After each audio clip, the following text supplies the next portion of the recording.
Matt Murphy's going to talk with us today about fundraising at WERU, WERU. Y- Yeah, thanks for having me. It's snowing here, and we our pipes froze a few days ago, but they're thawed out, and the snow is pretty, so everything is good. Um, I'm going to talk about our fundraising picture, but I just preface that with saying that we all know something about fundraising, even if we haven't done much fundraising. There's a certain like intuitive thing about it because we love our stations. And that's kind of the key, starting there.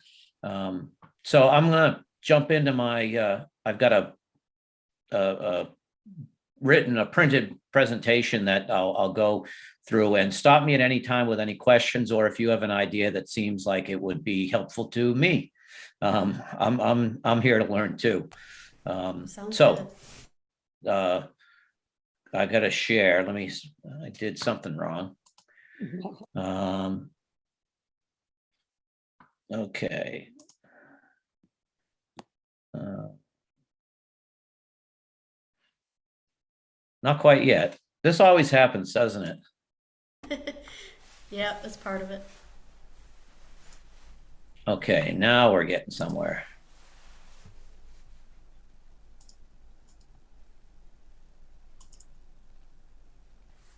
There we go. All right. There's our logo. We have our stickers look kind of like that. We are you is our thing. Um, just a real little sketch for those who don't know the station. WERU. We're located on the coast of Maine. Um, it takes about 100. It's about 100 miles from one end of the signal area to the other, along Route 1, US Route 1, but it's really like 1,500 miles of winding coastline. Um, and we're a rural station. Um, Takes about three and a half, 4 hours to drive from one end of our signal area across to the other.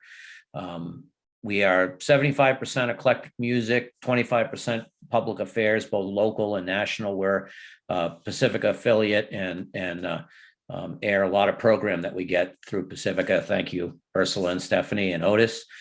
Um, we have a staff of 100 volunteers, and our board is currently at 12 people. Our bylaws give us up to 13 board members, um, so we're at a good number.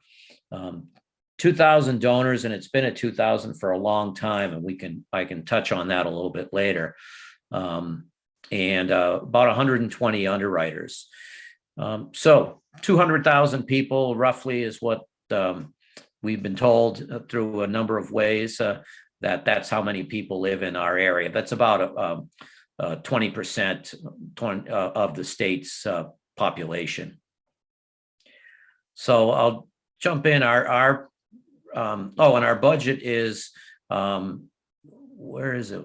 I didn't put it in, but it's any case, our annual budget revenue is about $570,000. And the percentages of that, membership, 57%. We're very lucky to be a CPB station, and that's 23%. And I know that there's a lot of stations that aren't CPB qualified, and I just will note that we're really lucky that we are, and I know that real well. Underwriting 14%, grants about 5%, and then events and our hats and T-shirts about 1%. That's was in 2021. Among membership, renewals that we do primarily through the mail are about 42%, and I'll talk about how our renewal cycle works. 33% are sustainers, and through the fund drive, 25% come on board. And we do note here a quarterly drive, and I'll talk about that a little bit later too. So mentioned CPB. We have I can't remember what the cutoff is. I think it's five on the staff, and a staff of five, and a certain local fundraising bar. And again, we're lucky that we've met that for a few years. Underwriting 120 businesses and organizations. Our starting underwriting is at $200. That's the kind of the base level. And then it goes on up from there. And we do a lot of trades for promotional goods and services, mostly the services of promotional, promotional trades that we get space at an event for tabling and stage mentions and on their website, stuff like that. And they get underwriting on the air. Let's see, where did I got to back up. Remember, I wanted to mention, got ahead of myself on membership. Our monthly renewal series is we every month send out letters, renewal letters to those whose anniversary of last time they gave. And that we started doing that about 5-6 years ago, and it really helped a lot because people they get a letter saying, hey, next month your membership is up. We'd love to have you renew. If we don't hear from them, we send one out that says, another one that says, hey, this month you're due for renewing and we'd love to have you on board. And then finally, if they don't, we said, hey, we'd hate to lose you. It's the month after, just a reminder. And we have a really good response from that. And it's not for us, it's not as much work as we thought it was going to be compared to doing 2 or 3 big giant mailings. And obviously around our membership drive, our fund drive times is when the most of those mailings go out, because that's when most of the, a lot of people signed up. Sustainers went up a lot every year, and now it's not leveled off, but it doesn't go up as fast as it once did. But still, a third of our membership is our sustainers, and we're always getting a few more. So that's very cool. And I can talk about our sustainer program if anyone has any questions on that. Yeah, Bear. You're muted, Bear. Well, how much do you get monthly from your sustainers generally? What's your monthly income on that? Oh, I can't tell you off the top of my head. Sorry. Okay, I'll knock you an email about that or something. Yeah. I didn't put that in here, and off the top of my head, I can't tell you. Yeah, I write down the numbers because I am not a numbers person. I hear you. I'm constantly writing stuff down, and then I forget it anyway. So yeah, but a few $1,000s, several $1,000s a month, and it's really nice to have that cash flow. Yeah, I think that's our fund drive, we do those quarterly, which is I would say is more work than we want it to be. And we've had in our strategic planning for some time now to get down to 3 drives. Then we were about to do it in 2020, and then we all know what happened, and so we had to do we shortened the drives, and we only had 2 people in the building to do it, and we got programmers, volunteers on the phone from home calling in during their pre-recorded shows, and we did pitching that way. And we did instead of a 7-day drive, we did a 3 or 4 day drive, and we did 4 of those throughout the year, or 3 of those throughout the rest of the year.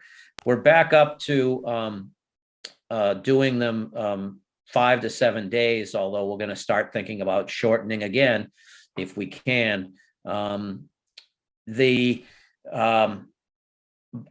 half of our programming is still pre-recorded outside the station, and not everyone's come back and into producing in the station.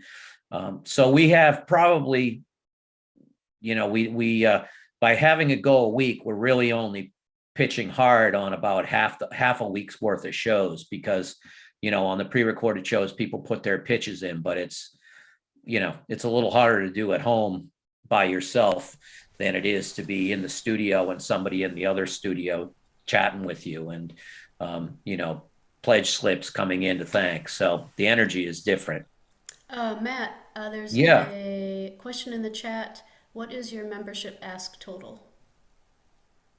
The total is, we have about 2,000 members, and we're, upwards of 300,000, around 300,000 in membership. I guess that would be about 57% of our annual budget. They're asking, is it like $30 a person? Oh, that. Yeah. That. I'm sorry. It's about 50. And it goes, there's a lot of people who are 75, 100, and more people who are 25 or 35. But it hovers around 50.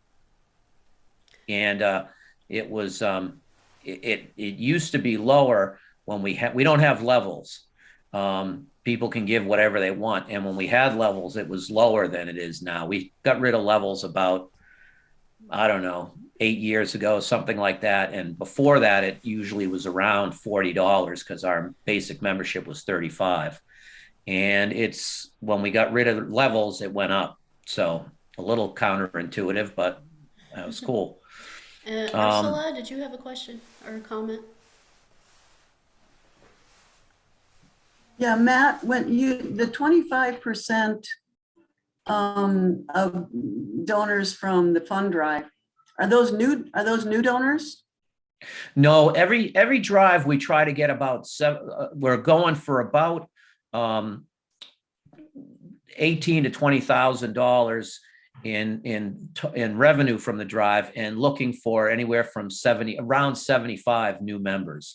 So we wind up having like 250 donations or 300 donations during the week, and 75 are new members. The rest are people who like really kind of get into calling in or going online during the drive, because they get, their WERU yayas for supporting the station by being part of the drive. So So how do you distinguish them from the renewals? How do we determine if they're new or not? Well, if some of them during the drive are not new, do you count them as renewals, or you just? Yes. Or additional gift. We have people who give every time, Oh, so they renew, but then they also give during the fund drive. Yes. Yeah. Oh, got it. Okay. Yeah. There's sort of a combination of new people who give every drive because they enjoy that, and then the people who have given by mail, but continue to give an additional gift during the drive. And that's basically how it works. And I guess we all could do a whole hour just on drives. Yeah. One more question. Yeah. One more question. You said the underwriting was 200. What is the 200? That's $200 per what? They get a baker's dozen of announcements, 13 announcements, either 13 weeks in a row or one a month, whatever they want. Okay. Yeah. So does anyone have any drive questions before I move on to underwriting? Yeah, Bear. KMUD has gone around and round around premium thank you gifts during drives, and as we've gotten more hip to going through our audits, we found out that we had to account them a certain way, not only make sure they get to the right people. And I'm wondering whether WERU has been faced with that, and how you're dealing with thank you gifts. Yeah, we haven't done thank you gifts in about a decade. And when we stopped doing them, well, the reason we did was twofold. One, we had more and more people saying, "Oh, don't send me anything. I want you to keep all the money." And then also the other side of that same coin, if you will, was that, you have to mail them out because where we are, lots of people live an hour and a half from the station. So it's not like they can just pop in anytime. And so it was work to process them. What we used to do was we'd have a CD drawing on each show, that everyone who called in or gave online during that show was in the drawing. But since COVID, we haven't done that. And I don't know if we'll get back to that or not. It doesn't seem to make any difference. So we've been really trying to just, the kind of my watchword is make it as simple as you can. I mean, you can make it too simple, I suppose. But, get as simple as you can get away with. And COVID really made us simplify a lot when we only had 2 people at the station running the whole thing. Now we're up to, 3 to 5 people at the station at any given time. But we're not having, phone banks. We're having 1 or 2, crack phone volunteers from the development committee come in. And then we have 2 or 3 staff covering it. So, because we're still fairly, quite closed down to the public. So. That's good. Okay, thank you. Yeah. Chat question. Do you use an online platform for your drives as a way to show real-time totals? We don't, and that's a cool thing that I'd like us to start doing. Yeah. What we do is every day, at the end of the day, I go on to the website and have the update there, and we do it on social media as well. But yeah, some platform for that, or the old thermometer or something that would be cool to have. I just haven't got there yet. Well, thank you. Yeah. We're debating language to use for supporters. What is the meaning of membership? Yeah, we debate that all the time too. It really means you get to feel like you're part of the community and the family. You get that feeling. There's no voting. There's no premium if you're a member. It's really like being a member of the community, and you can make of it what you will. You can become a volunteer. You can listen all the time. You can spread the word. You can table for us. There's all kinds of things, but basically, if you give us money, we count you as a member. And that's going back from the beginning of the station when people pledged and then paid later, which doesn't happen very often anymore. And we've always been over 95% fulfillment, when it used to be, half the people, if not more, pledged and then sent in checks later.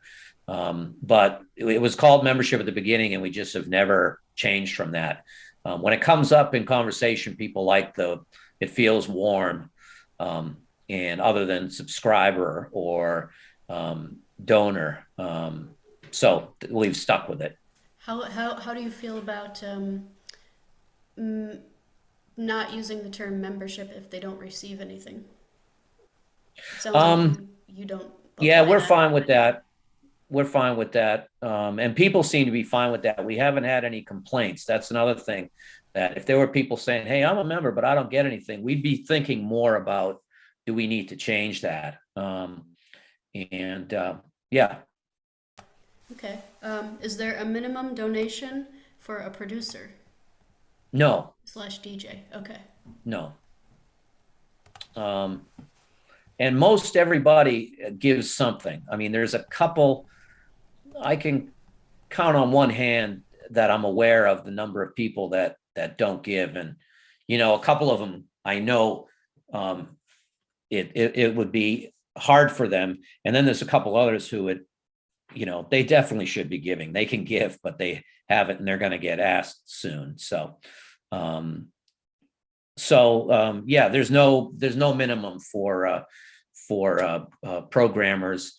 There's no minimum for board members either. Board members are just asked to make a gift that's significant to them, and they determine what that is. So that's how that works. Great. If there's no more questions at the moment, I'll move on to underwriting. So we have about 120 underwriters. I mentioned before, both, for dollars and trades.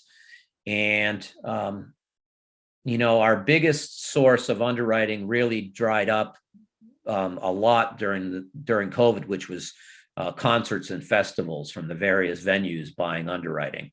And as all that closed down, all that money, and we were down initially about 40% in underwriting. It's come back some, but like last summer, it came back pretty good for on a monthly basis because there were things going on. And then after Delta came in and concerts in the fall closed down, it ground to a halt again.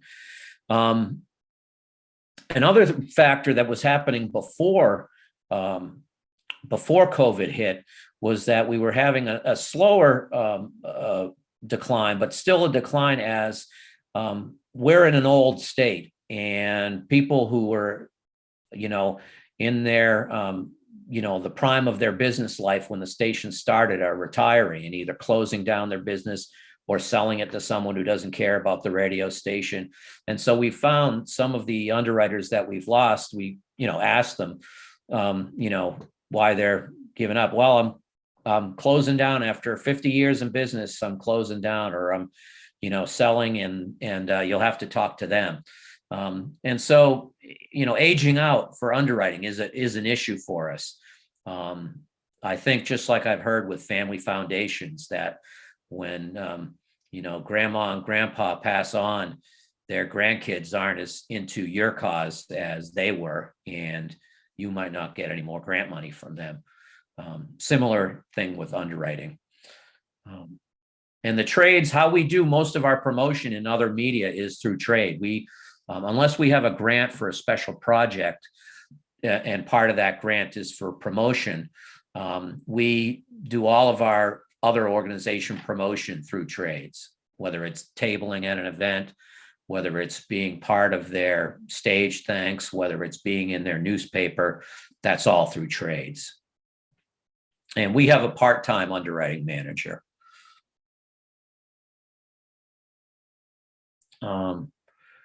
And grants, the ever elusive grants. Everyone says we got to write more grants. I know every nonprofit organization I've ever heard of, we got to write more grants. And so we, a year or two ago, really upped our game and wrote our development director at the time was a grant writing machine, and he cranked out something like 40 of them. He was a madman with grant writing. And, a lot of them didn't come back successful, but a good number of them did. I think we're aiming for like 25 this year. We're looking at we have a new development director, and we're being a little more spreading her time out a little bit between not as big a focus on grant writing, but picking the ones that seem the best. And then we may go back up to, 30 to 50 at some point in time. Most of them are for special projects. And an example of special projects there is we got one a few years back for strategic planning under the umbrella of organizational capacity building. We have one every other year from the Maine Association of Broadcasters for an internship. And that's pretty cool. Our last intern through Maine Association of Broadcasters during their annual programming awards won an award for a piece that she did. So that was pretty cool. And then special programming things. I have one up there, Community Wellness Watch, was funded by our community foundation. And that was a look at programming and announcements all about the community health nonprofit organizations in the area and how they're coping with COVID. And it was a 9-month series that we were able to hire an intern for, and who, hit it out of the park. And the foundation was very pleased. We were very pleased. Listeners really gave us a lot of good feedback. So that was a big win for both the foundation and for us. The intern was a superstar, and that was cool. Too bad she's not with us anymore. She's moved on to other things, but that was pretty cool. Then there's another one there called Maine, the way life could be. One of Maine's tourism mottos is Maine, the way life should be. And so we copped on that motto, and it's about the future of the state. We got a grant from the Maine Arts Commission for the bicentennial of the state, which was 2020. And then COVID happened, so we didn't do the project that was based on bicentennial history. And so we had to pivot and got permission to do a thing looking at the future of the state. So this is programming, and we have a microphone, public microphone on our website for what's the future of Maine? What could it be if this happens, that happens? What could it be in your lifetime? So those were grant funded. That's a grant funded year-long project. And then finally, hardware stuff. We get grants periodically for studio equipment, for various technical things, and then also we're trying for grants to renovate the building. We've had an individual donation, and that was pretty sizable to do some change, but we haven't been able to score any foundation money for that. Matt, yeah. A couple of questions. As far as the size of the grants within those categories, can you talk a little bit about the size of the grant, and also what's the rate of success for something, say, special programming grants as compared to strategic planning grants or some other category? Do you have a sense, after all of those grants, what the rate of return in those categories was? Yeah, I'd say it's about, from all this last in 2021, when we went berserk writing grants, and our development director did that, and the development director and I worked together. It was kind of cool. I get to brainstorm and he would write the grant. That was pretty cool. About 25% were successful, I'd say, 20% maybe. And the average, the amounts were from like 5 to 10 grand, a couple over that. We got one from an outfit that we'd been applying to for years, and they gave us one for general operating, and that was very cool. We, finally broke the ice, and after applying for I don't know how many times, and we got the indication that don't apply again. You got it, and that's it. But that was a good one. I mean, 10 grand in operating money is no small thing. And there's a gazillion. Our new development director, who came on board in September, had a bunch of other development experience, but had never written grants before. So we found there's all kinds of courses online. Our Maine Association of Nonprofits and the Maine Philanthropy Center have all these courses, and she's turning into a great grant writer. And so there's a lot of good information out there. And if you're someone who's into numbers and likes to write, you've got the ingredients, and likes to brainstorm. But you can put a team together with one person who does each of those things and do a pretty respectable job.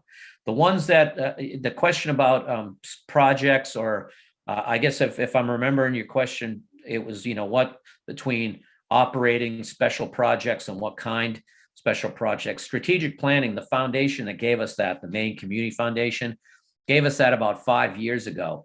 And since then, they've determined that any organization that's not strategic planning is not operating well. And so you need to do that. And we're funding special things, not something that you should be doing anyways. So they used to fund strategic planning, and we were lucky to get in, but they don't anymore. And they particularly, projects that are community building or increase the capacity of your station. And if they can do both, they're really into that. Partnerships. I didn't write down partnerships, but partnerships is a cool thing that a lot of foundations really like. So we were a partner to, example is Next Step Domestic Violence Project in one of our counties is domestic violence prevention and support agency. And they applied to the Community Foundation to get funds to do a podcast and a radio show on WERU for youth around issues of domestic violence, healthy and unhealthy relationships, et cetera. And they got the grant. So we're working with them I think it helped them. They were told it helped them that they had us as a partner instead of just saying they were going to do a podcast on their own. It's going to be a podcast and it's going to be on the air. We have a podcast platform, so it's a good fit. So, and I'm not a grant writer. I've written some and been part of a team writing grants, which is much more my comfort level, but I love to brainstorm. So as I said, it's pretty cool if you have somebody who likes to write and likes to help brainstorm. I'm like a kid in a candy store with that stuff. Any questions before I get on to last, but the small 1% that follows things up? Stations are mostly for us fundraisers, community, things that we provide the community, and they're not big concerts. Our biggest thing is our Reggae Fest, which at its biggest a couple years ago before COVID was like 300 people. And we're bringing it back this year, shooting for about 150 people, a much smaller event. And we've got grant funds for a concert series of 3 concerts next summer featuring only Maine artists. And that's and that one, we have grant money for that. So even if we don't make money, the idea of the foundation giving us money is so that we take the risk and don't have a risk of doing these outdoor shows. And then tees and hats, the T-shirts we replenish every year. And during COVID, not many went out the door because no one came in the door and we weren't at events. But that's mostly at community events is where we sell the T-shirts and the hats. So that's all I have to say other than questions there. You got another question, Bear? Yeah, so you're saying that you got grant money to cover concerts that WERU put on? Yes, we went to the Maine Arts Commission, which is a government agency, and applied to their fund for supporting Maine artists of all kinds. And we initially it was going to be on-air concerts during the pandemic, but then when we closed things down, we couldn't do it. So we said, hey, let's do outdoor concerts next summer, and they bought it. And it's enough money to do 3. We decided we got $6,000 from them. We decided we could do 3 decent sized concerts for that and hire one of our volunteers who's a singer-songwriter and a community organizer to organize the concerts. And so.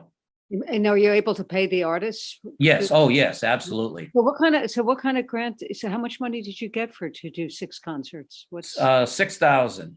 Now we're going to do 3 concerts. We're going to do 3. 6,000. So yeah, cool, excellent. And we're going to try to do it in diverse from 3 different genres, completely different genres. So cool. Thank you.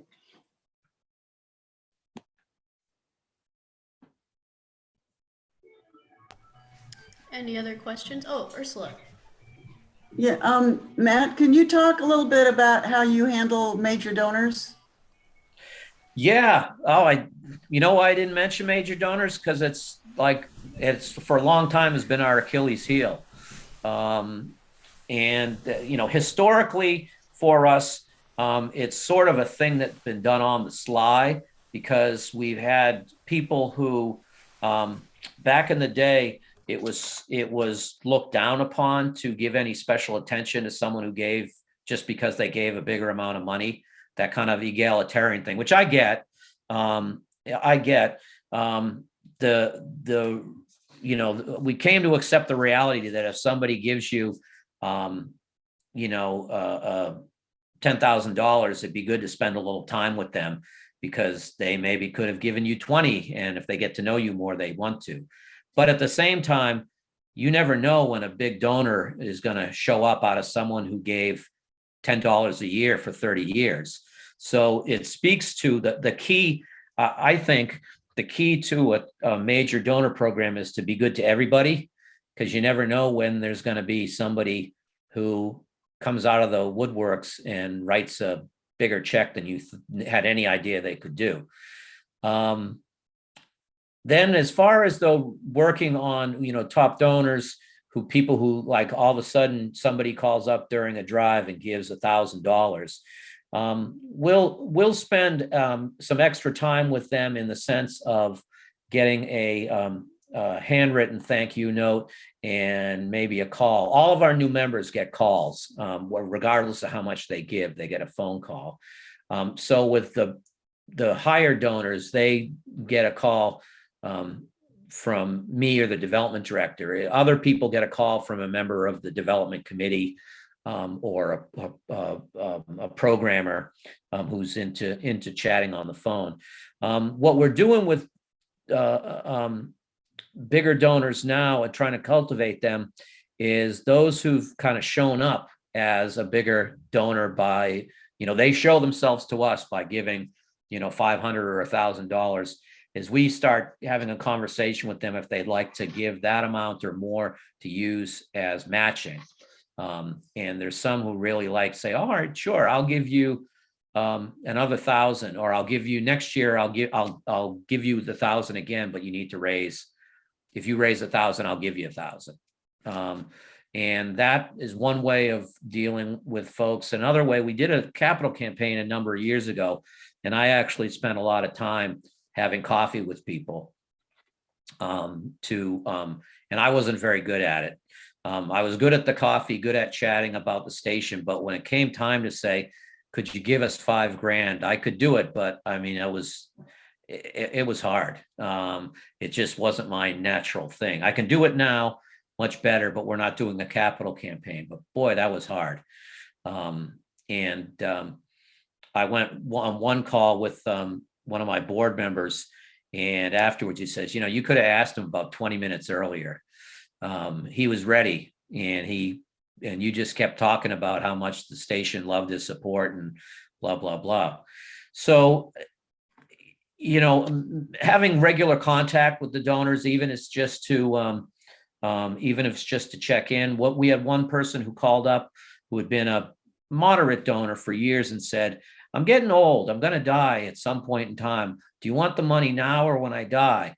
And she says, I don't care either way. She's a real character, who had called over the years with ideas and thoughts on programming and fundraising. So I had developed this rapport with her, and we're kind of friends.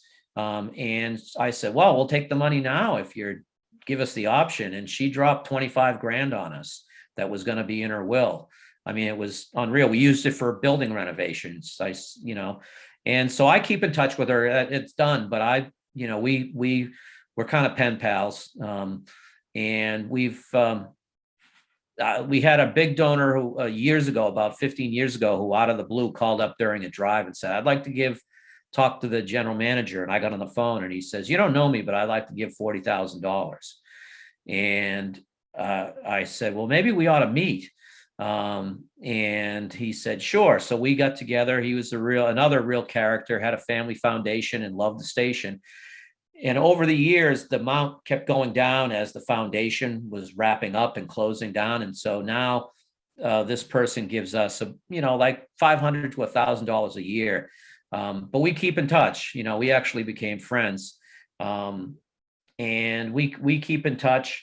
So I think keeping in touch is the key. And I've heard that when I was just learning about top donors, major donors, is don't make it the first time they hear from you is when you want to ask him for a bigger amount of money, or, be in touch. I know some places I've heard go kind of overboard, like they call everyone on their birthday. And I think that's fine, but I just don't have the bandwidth to be keeping track of that. And except for some people.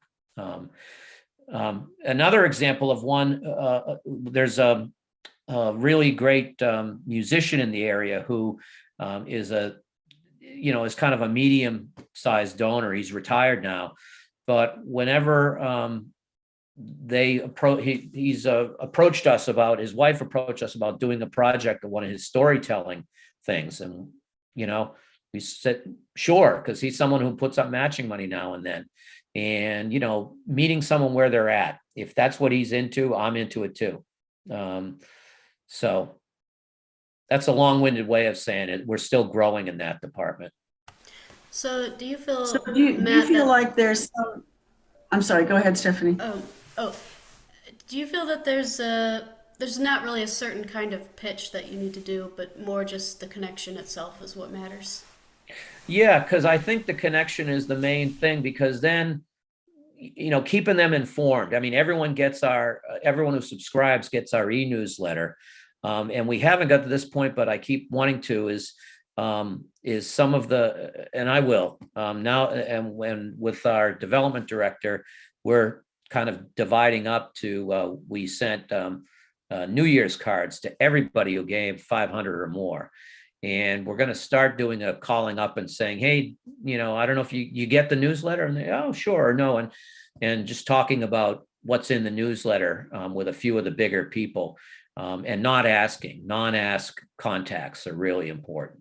I've found, and I've heard, I've been to a lot of, trying to get my courage up. I've been to a lot of workshops on major donors, and that's what they always say is don't ask every time you contact them. That's interesting. What kind of workshops, how do you get to those workshops? Well, ours are through, I've been through the Maine Association of Nonprofits and the Maine Philanthropy Center are two outfits that we're members of. And they have a lot of workshops, and they partner like Minnesota Community Foundation or Minnesota Association of Nonprofits. We'll be able to get a discount to go to one of their workshops because we're a member of ours. So those are the two biggest sources. And then certainly during the NFCB conference, I'd been to a bunch of workshops, specifically for community radio.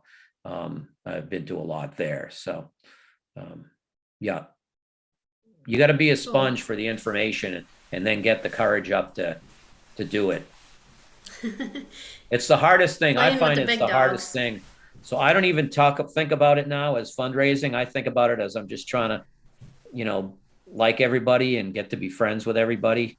And then my theory is, because I'm not that great at asking the money, sitting down and looking at someone and says, would you give us 10 grand? I'm still learning how to do that, but I'm really good at making friends. So just make friends. That's great. Matt, would you say, kind of based on the presentation you made, what would you say that you feel that you're, like in terms of where you feel like the momentum is for getting support for the station? Do you feel like it's in one of the areas, like big donations from major donors, or do you feel that it's more the kind of balance between the diversified areas? Is it the diversification that is the momentum, or is there one area you feel is kind of your bread and butter? That's a really interesting question. Well, as I mentioned, underwriting is not as good as it used to be. So that's one that needs attention, but it's kind of, hopefully, as we get past COVID, hopefully, that'll improve. Membership, we have people aging out. A lot of people are aging out, and we're really concentrating on trying to serve and involve and engage younger people. And that hopefully over time will mean more membership. But I know, like, someone who's, retired may have a little more money than someone who's 22 years old and in their first, their first job that pays more than minimum, or pays minimum, but hopefully the long haul is to have more of those folks. And I think there's growth there of younger folks. The other thing that, not to be, not to give credit to the Grim Reaper, but the people aging out also, like this woman who said, you want the 25 gram while I'm alive or dead. I had one of our programmers who retired a couple years ago, who's like 87. And he said, I'm not going to be around, but I just, for a long time, but I just sold some property, and I'd like to work with you on this project. And So we've got to, those relationships. I haven't gotten up I'm still working on having the nerves to say, we have planned giving too for, when you're not here anymore. I'm still working up the courage for that one. When you died, you want to give us some money. But there's all kinds of strategies around doing that I just have to get over myself. Matt, one more question. Yeah. Do you make efforts to expand your listener base or your member base? And if so, how do you do that? How do you break into new territory of listeners? Yeah, that's a tough one. I don't know the answer to that. I mean, one thing, that we've said by changing what we're doing, we could maybe capture more people. We've had about 2,000 members, over 2,000 members, a little bit for 30 years. I mean, the carrying capacity maybe for what we do, that's around what it is. So we'd have to kind of change what we do. And do we want to, change that much about what we do? Not in a way, no, but I had somebody say to me, an old timer at the station from the early days, say, "What are you trying to change about the station?" And I said, I just want to get more people in and let them decide what to change and get younger people in. So I've been kind of like Pied Piper, and what they're going to help decide how we get more people and more younger people. I mean, I was, like 30 when I started at the station.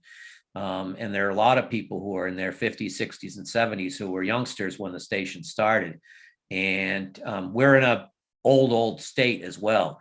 So it's really there's also people COVID refugees moving here from urban areas. And, a lot of them have some money and education, and we're hoping they find us too and want to support us. And maybe people find us by looking for Maine Public Radio, and they stumble upon us is one of the ways people find us. The Christians and the NPR fans stumble upon us, and the NPR fans stick around, and the Christians keep going to a little farther down the dial. But hopefully some stick around with us too. Yeah, that's a tough one. It really is, particularly in rural area with, an old population. But there are younger people coming back. I came as a young person and just stayed, and there was a whole cohort of people my age who did that. And then everyone was just leaving. And now there's some coming back, and we have to really reach out to them to engage them. And that's, I think, where the growth could be. Paul. Matt, Yeah, Paul, yeah. Matt, do you spend a lot of time administering grants, and generally, when you look at costs and return on investment for the time that it takes for any of the ways that you raise money, do you see areas that are preferable in terms of what you get for what you put into it? Or just generally talk a little bit about that. Oh, you mean in terms of what areas in grant writing are the best Yeah, places to go? So if you get, say, 6 grants, but you're spending a significant amount of money administering those grants, then that's less attractive than Yeah. if you get a grant that doesn't really require any attention. Yeah. And compared to other ways of raising money, if you're trying to minimize your costs as much as possible and bring in as much as you can, have you found things that seem to work better? Yeah, I mean, that's a really excellent point. You can go down, I think you could go down the grant rabbit hole at times and just chase money for whatever project is out there. And so then you start doing a show on sparrows because the Sparrow Foundation wanted to give money, and you had no intention or no real need to do a sparrow show. So having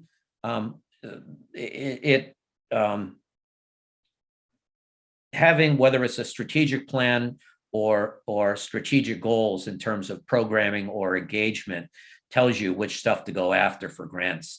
And the administration of it, this is sort of like the most grant writing we've ever done in the last couple of years. And so I think that the ones that for operating expenses, not a lot of foundations in our experience want to give a lot of money just for operating expenses. So I wouldn't put a ton of time into that, but I find things that would enhance your service or increase your capacity.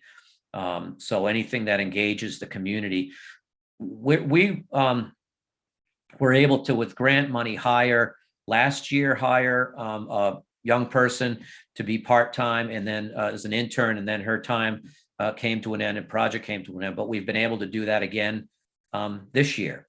And we have someone working with us on digital projects and learning about our studio automation, and to give us some redundancy. And that was through grant money. And so this person is 15 hours a week and has more time. So we're writing grants to get some projects that would fit, that we wanted to do, but we didn't have anyone to do them. Now we do. So if worked into the grant, I think worked into the grant, if a personnel is worked in, then, they're going to be doing a lot of the kind of the reporting work that you referenced, Paul. How's that? Thanks. Okay. Thanks. Any other questions?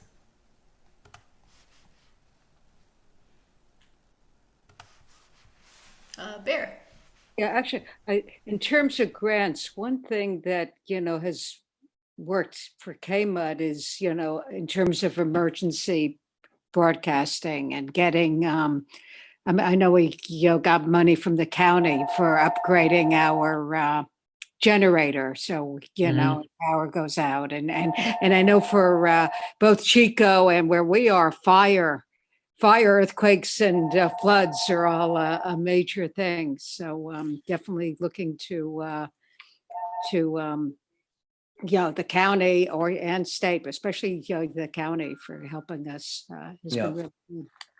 And if you have, everyone, I think every state has an association of broadcasters that's primarily a commercial broadcaster thing, but ours gives away money each year to non-commercial stations, and not a lot, but we get anywhere from $3,000 to $5,000 from them, and it's a totally easy application. And we just have to come up with what equipment we want to buy, and we always need something. So every year we apply, and the application takes about a half hour to do. Just the braining has to go into finding what you want and getting a quote on it, or just seeing on BSW what it costs and filling out a form, and 2 months later, a check comes. So that's kind of pretty low hanging fruit. And then on the other hand, like when we go to the Maine Arts Commission, that's a very exhaustive application. And but I just found out what their reporting form is like, Paul, and I was expecting it to be just completely onerous and scary, but it wasn't that bad.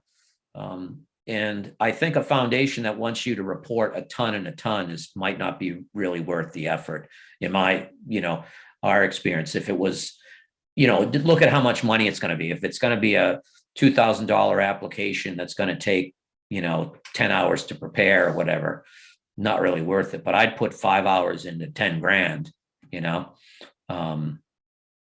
we're lucky that we were able to have a general manager and a development director. We're very fortunate, and we didn't always have that. And we didn't always write many grants. We wrote 2 or 3 a year. And now we're really trying to crank them out. But, having blanking on the word, a template and boilerplate, that you're not writing from scratch every time you do an application. A lot of them you just have to send a letter to. So we have a standard letter that we doctor up, depending on thing, but having a boilerplate thing that you can, customize is really important to do. That takes some while to put together, but then you've got it. And I would say find courses on grant writing that through your, state organizations or online. There's some good stuff out there.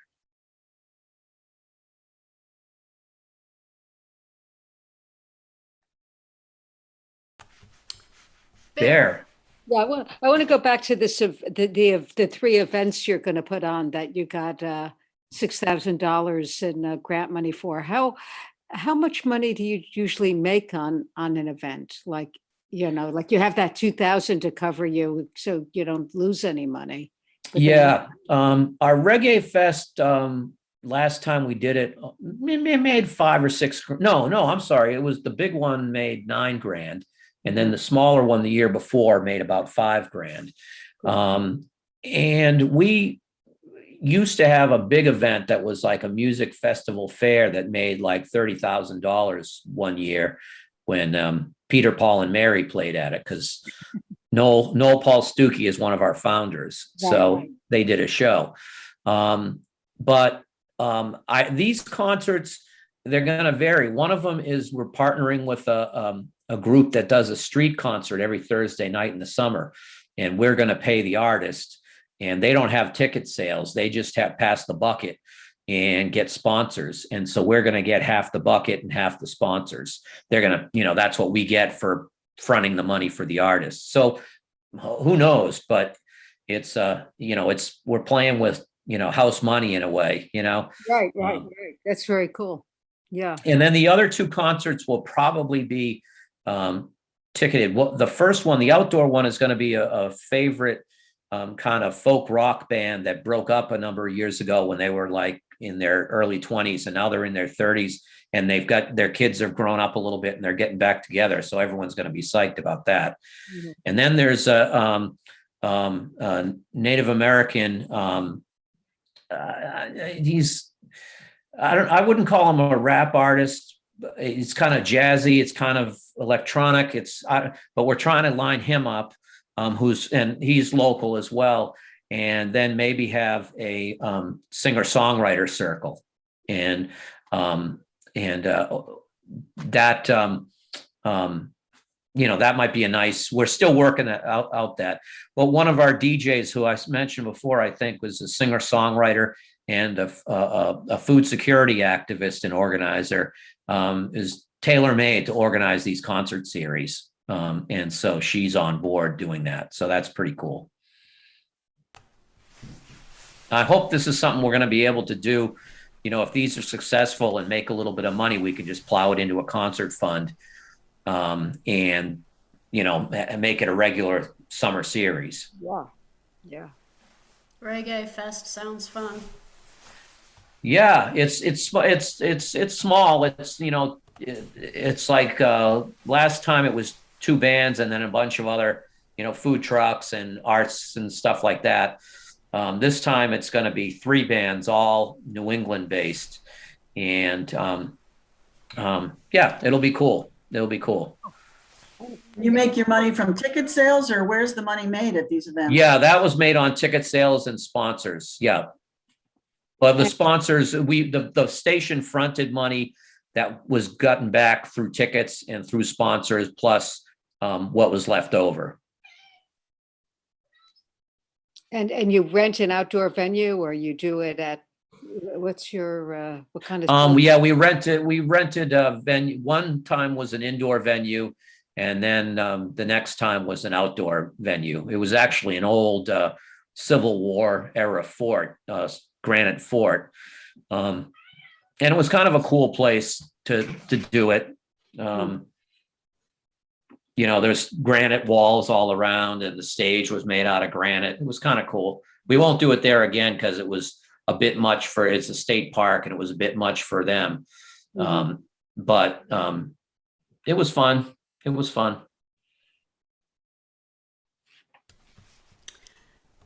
Any other questions?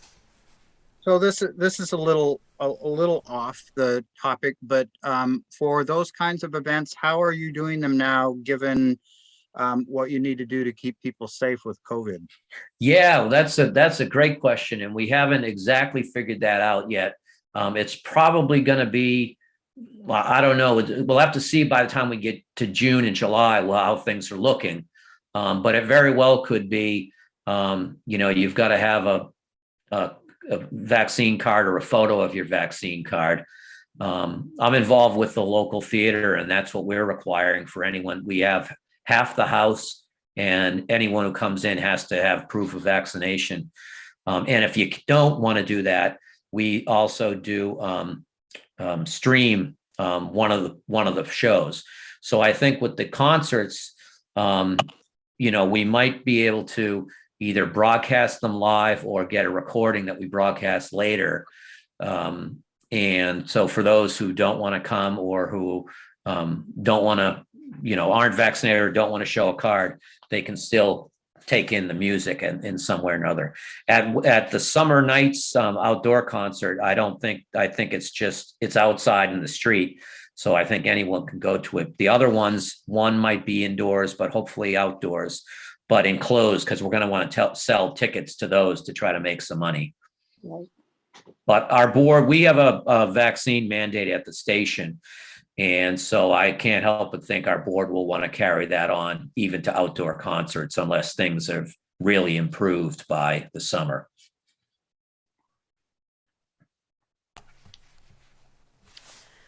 Well, thank you, Matt, so much for your thoughtful presentation and for taking the time to talk with us today. It was very nice. Yeah, well, my pleasure. I learn from other people too, so that's cool. Yeah, thank you. We had a big group today. It was very great. Having everyone join us. Thank you for coming. Bear, did you have a final thought? No, Oh, okay. no, thank you. Yeah. That was I wonderful. my final thought is, don't have just one person doing all the fundraising, because that's the one short thing that, if you are doing a drive and everyone thinks one person's in charge of everything, it's going to be a lot. Or in anything, it's always got to be a group effort, and it's not sustainable if it's just one person doing it all. That's a good note to end on. Team, Thank team, you. team. Yeah. Well, thank you again, and we'll see everybody next time we see you. All right. Take care, everyone. Thank you for listening. Take care, Bye-bye. everybody. Have a good rest of your night. Thanks for organizing, Stephanie. And You bet.